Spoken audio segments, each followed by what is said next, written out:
Assalamualaikum warahmatullahi wabarakatuh. Selamat berjumpa kembali ya para pejuang cuan dan pejuang sangkuters. Bagaimana keadaan kalian semua? Semoga kalian dalam keadaan sehat semua dan saya doakan ya buat kalian sukses semua. Amin. Mantap jiwa ya. Dan tetap ya kawan-kawan tidak luput secangkir kopi harus selalu ada buat menemani kesempatan kali ini teman-teman ya.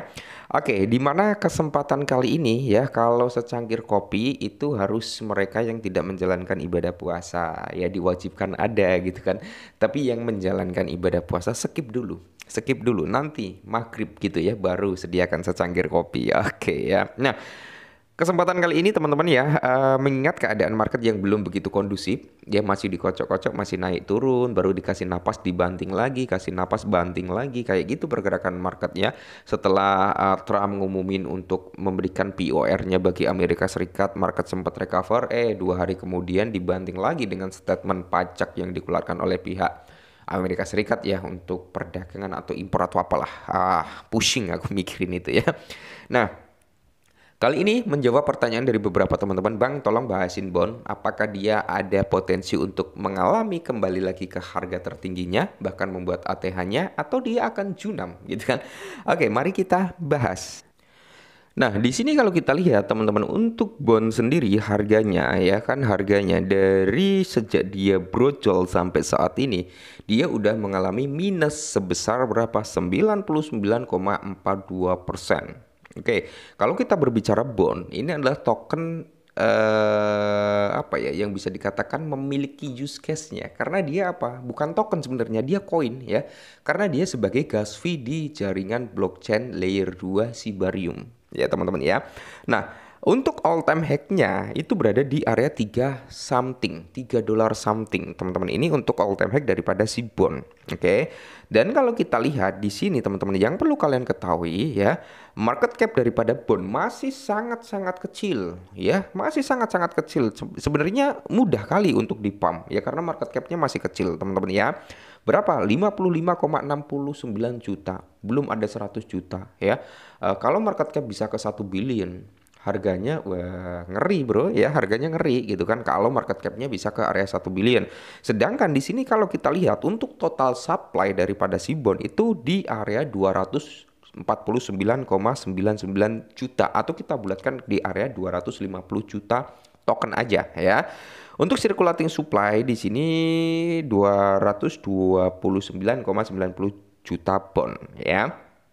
Nah, dari market cap masih kecil, ya kan? Dari market cap masih kecil dia sebagai token gas fee Sibarium. Nah, kita lihat dari segi marketnya, ya kita lihat dari segi marketnya, teman-teman ya.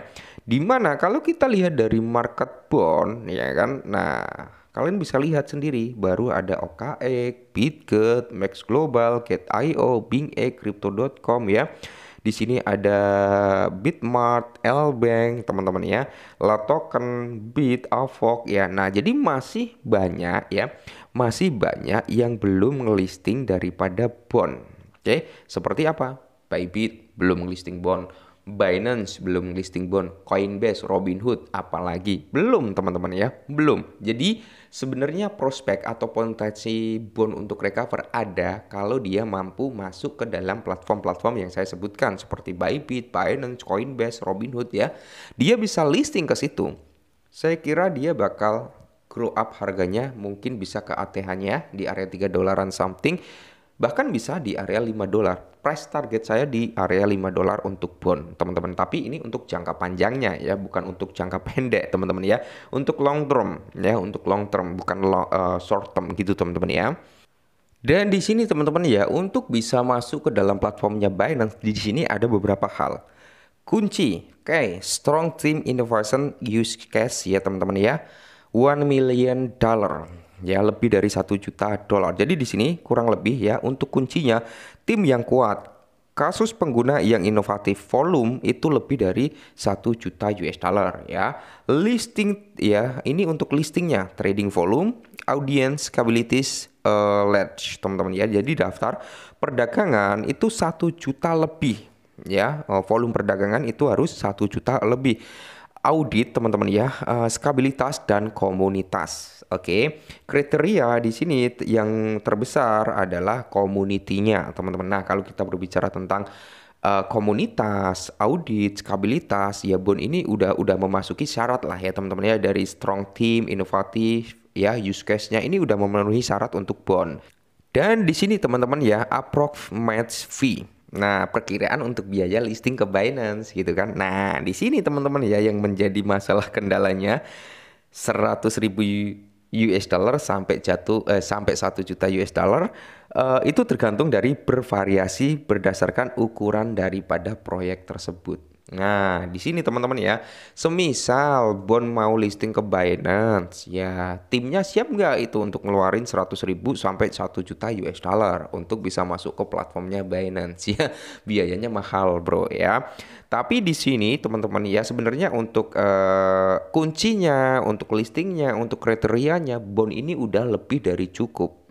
Udah lebih dari cukup untuk kriteria, untuk listingnya, ya kan, untuk community-nya. Ini Bond udah lebih dari cukup teman-teman ya untuk memenuhi syarat daripada Binance. Tinggal syarat terakhir yaitu biaya ya. Apakah pihak daripada Bond Shiba Inu lah ya itu mau untuk listing daripada Bond atau enggak untuk mendaftarkan ke Binance ya. Tapi dari pihak Shiba Inu, dari timnya Shiba Inu Lucy ya, dia mengatakan kita akan masuk ke Binance bukan dengan cara membayar, tapi dengan cara komunitas ya. Jadi nanti kita lihat, semoga saja Bond bisa listing ke dalam platformnya Binance. Dan di sini teman-teman ya, kalau ditanya saran tentang Bond ini ya, kalau saran dari saya mau dipakai monggo, enggak juga enggak apa-apa ya kan. Saran dari saya ya setidaknya minimal kita punya lah ya 10 Bond, kita punya token Shiba Inu ya, setidaknya kita punya token ekosistemnya juga seperti Bond ini. Kalau kita berbicara list, harganya udah terlalu mahal ya kan, harganya udah mahal ya. Bond ini yang masih murah, toh dia all time high-nya di area 3 dolar something. Nah, price prediksi dari saya teman-teman, targetnya loh ya, bukan prediksi dari saya. Target saya itu sampai di area 5 dolar. Semoga saja bisa terrealisasi. Semisal kalian punya 10 bond, harganya bisa ke 5 dolar. Iya, berarti kalian memiliki 50 dolar. Kalian memiliki 20 bond, harganya ke 5 dolar. Ya, kalian punya 100 dolar gitu aja teman-teman ya, nggak perlu banyak-banyak, nggak perlu banyak-banyak. Sebenarnya masuk dengan ranah 10 dolar itu udah lebih dari cukup ya teman-teman, tapi untuk jangka panjang, bukan untuk seminggu 2 minggu ya, sebulan 2 bulan enggak ya, tapi untuk jangka panjang. Tapi nanti kalau dalam hitungan minggu, hitungan bulan kok udah profit, ya silakan di taking profit gitu aja teman-teman ya, jangan ditahan-tahan, untung tarik, koreksi masuk gitu aja ya. Kalau saya pribadi masih bullish di bond, cuman ya untuk jangka panjangnya, bukan untuk waktu yang singkat ya. Oke, mungkin ini dulu. Semoga bermanfaat dan